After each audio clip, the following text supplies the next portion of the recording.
Well, let's get the very latest now on the campaign trail with just 8 days until the final votes. President Trump barnstorming the battleground states and cutting short a heated, high-profile interview. Our Mary Bruce has all of those details for us. Good morning, Mary. Good morning, Amy. Well, before the president cut short that interview, he painted a starkly different picture of this pandemic than his Democratic rival. Trump is eager to make this race about anything other than the coronavirus, while Biden is trying to make this all a referendum on the president's handling of this crisis. This as both candidates are now pulling out all the stops.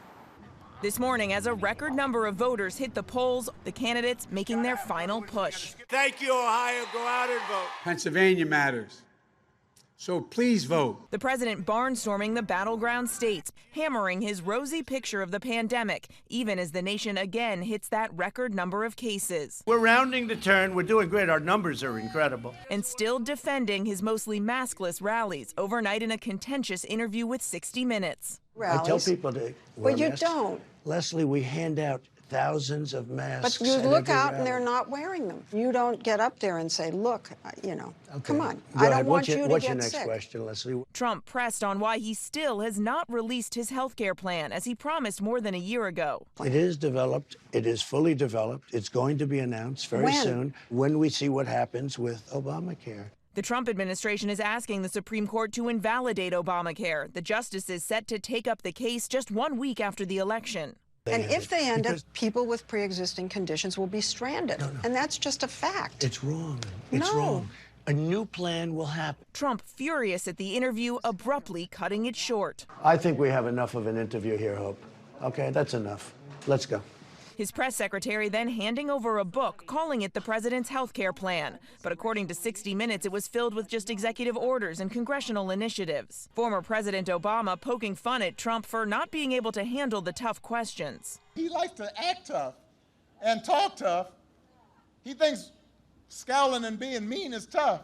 When 60 Minutes and Leslie Stahl are too tough for you, you ain't all that tough. Obama getting out the vote for Joe Biden as the Democratic candidate campaigns more cautiously than Trump over the weekend in the must-win state of Pennsylvania.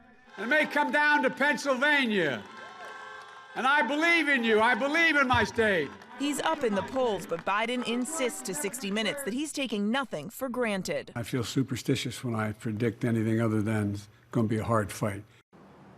Now, this week, Trump is ramping up his already breakneck pace. He is planning to visit nearly a dozen states, including holding 11 rallies in just the last 48 hours. Joe Biden is also stepping things up. He's planning to hit 6 key battleground states. It all comes, of course, as early voting is smashing records, already passing the total number of early votes in 2016. Amy. All right, Mary Bruce, thank you. And George will anchor our live coverage of election night with our powerhouse political team at election headquarters in New York, D.C., and Delaware. Plus, we will have correspondents reporting live from battleground states across the country. That is on Tuesday, November 3rd, starting at 7 p.m. Eastern.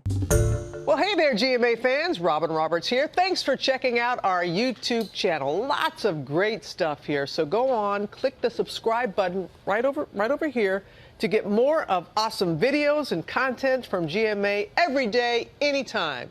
We thank you for watching, and we'll see you in the morning on GMA.